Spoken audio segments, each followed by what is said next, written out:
noite, pessoal. Aqui é a professora Thaís Najara.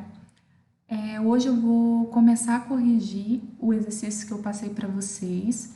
Então, vamos fazer a correção do nosso primeiro exercício, que trata, sobre o tema vírus. Peguem aí o exercício de vocês para vocês acompanharem junto à correção. A primeira questão desse exercício diz o seguinte: analise a imagem abaixo. Com base na imagem sobre replicação viral, analisem os itens abaixo e, em seguida, dê a soma dos itens corretos. Então, essa questão, ela te dá uma imagem, tá? E com base nessa imagem, ela faz várias afirmações. Depois de você verificar quais são as afirmações corretas, ela quer que você faça a soma dos itens corretos e marque uma dessas alternativas, tá? Então, ele já te fala que essa imagem trata sobre a replicação viral. Antes da gente começar a ler as afirmações, vamos relembrar um pouquinho sobre o processo de reprodução viral, né? O processo de reprodução viral ele pode ocorrer de duas formas, tá? Uma forma que a gente conhece aqui como ciclo lítico ou ciclo lisogênico. Qual é basicamente a diferença entre eles? No ciclo lítico, vai ocorrer a morte da célula. No ciclo lisogênico, isso não vai acontecer. Vamos ver aqui como ocorre. No caso aqui, a gente tem um esquema da reprodução dos bacteriófagos, que é um vírus que parasita a bactéria, mas é muito semelhante como ocorre com qualquer outro tipo de vírus, tá? A reprodução da maioria dos tipos de vírus. Então, o vírus se aproxima da célula, ele vai injetar o material genético dele dentro da célula, que está representado em vermelho. Esse material genético dentro da célula, ele vai passar a comandar a célula. Ele vai utilizar os componentes celulares em benefício próprio. Então, ele vai solicitar, que a célula ela produza as proteínas virais, replique o seu material genético e a célula vai obedecer. Após os componentes virais estarem formados, vai ocorrer a montagem dos vírus dentro da célula e depois, para eles poderem sair, ele vai matar a célula, ele vai gerar um rompimento aqui na parede celular, na membrana plasmática da célula, para que os vírus possam sair. Quando isso ocorre, tá, a célula morre. Então, esse tipo de ciclo ele resulta na morte celular. E como é que ocorre no ciclo lisogênico? No ciclo lisogênico, ocorre dessa maneira. O vírus se aproxima da célula, injeta o material genético dele, que está em vermelho, só que no ciclo lisogênico, o material genético dele vai se integrar ao material genético da célula, tá? Então, aqui ele não vai matar logo a célula, ele vai deixar, ele só vai integrar o material genético dele dentro da célula. Por que ele faz isso? Justamente para quando a célula for se dividir, ela gerar as células filhas com o material genético viral. Então, essa célula também vai se dividir em duas e vai levar o material genético viral para as outras células, tá? E assim isso vai ocorrendo. No entanto, depois de um tempo, alguns fatores podem influenciar isso também, esse material genético viral ele pode se desintegrar, tá? Do material genético bacteriano. E aí ele entra no ciclo lítico, tá? Então, aqui ele saiu do ciclo lisogênico e entrou no ciclo lítico novamente. O material genético dele se desintegrou do material genético da célula, que está representado em preto, e aí ele vai passar a comandar a célula novamente, dar ordem para a célula, e a célula vai fazer aí os componentes virais, e depois que tiver vários vírus formados, ele vai causar a morte celular. Basicamente, essa é a diferença. Vamos lá. Então, a primeira afirmação diz o seguinte: a figura representa o ciclo lítico e lisogênico de um vírus. Na figura, eu tenho aqui representado o ciclo lítico e lisogênico, com certeza, né? Nós acabamos de ver lá na imagem. Aqui está o ciclo lítico, aqui o ciclo lisogênico. 3. O ciclo lítico está representado em 1. O ciclo lítico, ele está representado aqui em 1. Sim, com certeza, né? A gente viu também isso na imagem anterior. 7. No ciclo lisogênico, o DNA viral, no ciclo lisogênico, representado aqui em 2, o DNA viral é incorporado ao DNA da célula hospedeira? Com certeza, então tá bem, também está certo. Como a gente viu, ó, o vírus ele vai entrar, vai injetar o material genético dentro da célula e esse material genético vai se integrar aqui, vai ser incorporado ao DNA da célula hospedeira. Por enquanto, todas estão corretas. 12. O ciclo lítico não está relacionado com o rompimento da célula hospedeira.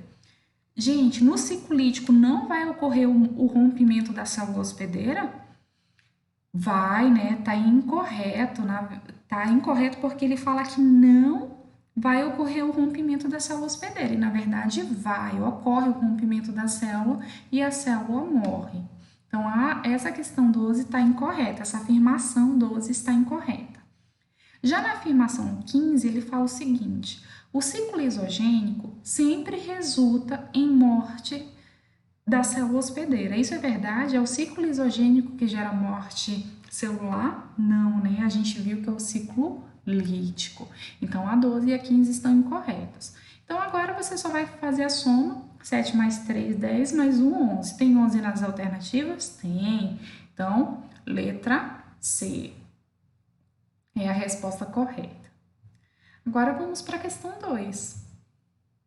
Sobre os vírus, explique os conceitos, o que os conceitos abaixo significam. Vamos lá então. A alternativa A, ela pede para você explicar o que significa o conceito de parasitas intracelulares obrigatórios. Veja que a questão 2 não é para marcar, é para explicar cada conceito desse, tá?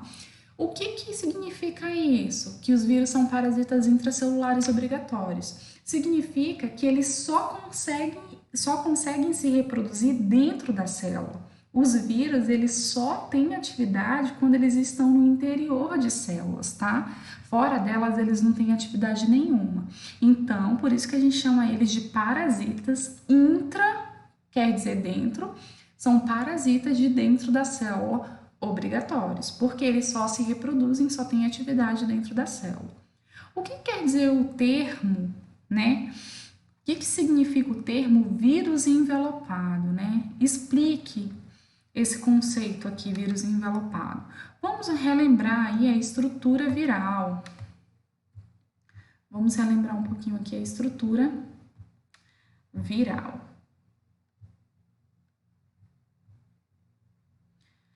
Eu havia mencionado para vocês, né, que todo vírus ele vai ter um conjunto de proteínas, tá, que a gente chama de capsídeo, que está representado aqui em verde, e dentro do capsídeo eu vou ter um material genético, tá, que pode ser de RNA, que pode ser de DNA ou que pode ser os dois juntos, tá, mas esses aqui é menos frequente. A maioria dos vírus só tem ou DNA ou RNA. Então, beleza. Esse conjunto de capsídeo mais material genético eu chamo de nucleocapsídeo. Então, o nucleocapsídeo é a estrutura básica de um vírus, tá? Todos os vírus possuem essa estrutura. No entanto, alguns outros vírus, além dessa estrutura, eles apresentam um outro envoltório, tá? Que a gente chama de envelope, tá? Ou cápsula também. Envelope viral aqui, ó. Então, o que é o conceito de vírus envelopado? São vírus que, além do nucleocapsídeo, eles possuem esse envoltório aqui lipoproteico, que acredita-se que ele é proveniente da membrana plasmática quando eles infectam a célula e saem da célula, né, eles acabam levando parte da membrana plasmática. E apenas alguns vírus possuem, tá ok? Então, vírus envelopados são vírus que têm aqui um envoltório lipoproteico envolvendo o nucleocapsídeo. Você pode anotar, tá? Deixa eu mostrar aqui, ó, como esse fato acontece. Olha só, aqui é dentro, é o interior da célula. Um vírus já entrou, tá? Se multiplicou e agora ele vai sair. Olha o que que ocorre.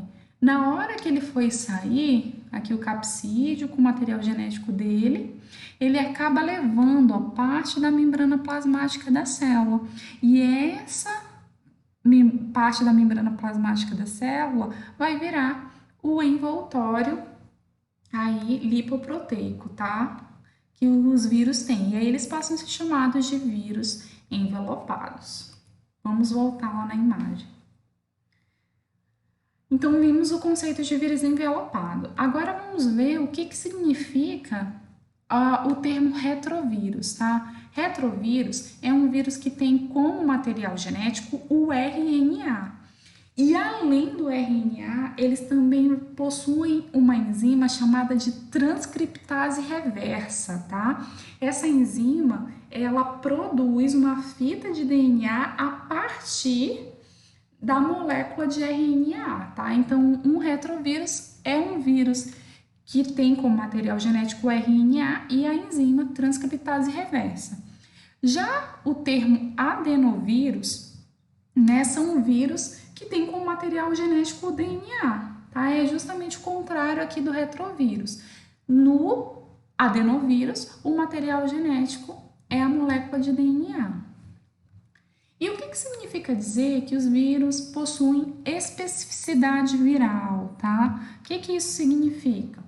Significa que os vírus, eles só parasitam um tipo de célula, tá? Eles parasitam células específicas, tá? Ou pouquíssimos tipos de células, tá? Então, especificidade viral é um termo usado para designar que os vírus eles só parasitam um determinado tipo de célula. Vamos ver uma imagem aqui para ficar mais claro para vocês sobre a especificidade viral. Olha aqui, ó. Aqui eu tenho um vírus, tá? Esse vírus, ele vai ter essas glicoproteínas, tá? Na sua cápsula ou no seu envelope, ou então também os vírus que não são envelopados, eles têm algumas dessas estruturas no capsídeo. Quando eles se aproximam da célula, a célula tem receptores específicas, tá? E aí o vírus só consegue adentrar as células que têm os receptores específicos para essas glicoproteínas que estão presentes aí no envelope. Se não tiver, a célula tiver um outro tipo de receptor, ele não consegue adentrar a célula, tá? É isso que dá aí a especificidade viral. Agora vamos para a última questão de marcar essa aqui, vamos ver aí, ó. Cada vírus só é capaz de parasitar células específicas, uma vez que em sua superfície são encontradas proteínas que se encaixam perfeitamente em receptores localizados na membrana das células hospedeiras. As proteínas encontradas na superfície do capsídeo ou do envelope lipoproteico recebem um nome, um termo geral, tá?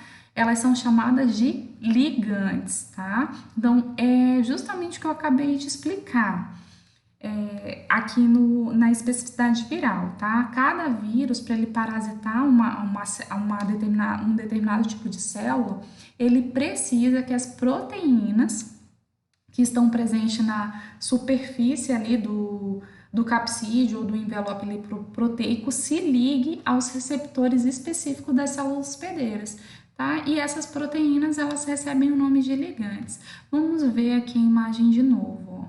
Aqui eu tenho os receptores da célula e aqui eu tenho essas proteínas, essas glicoproteínas que a gente chama de ligandes. Ela se encaixa perfeitamente.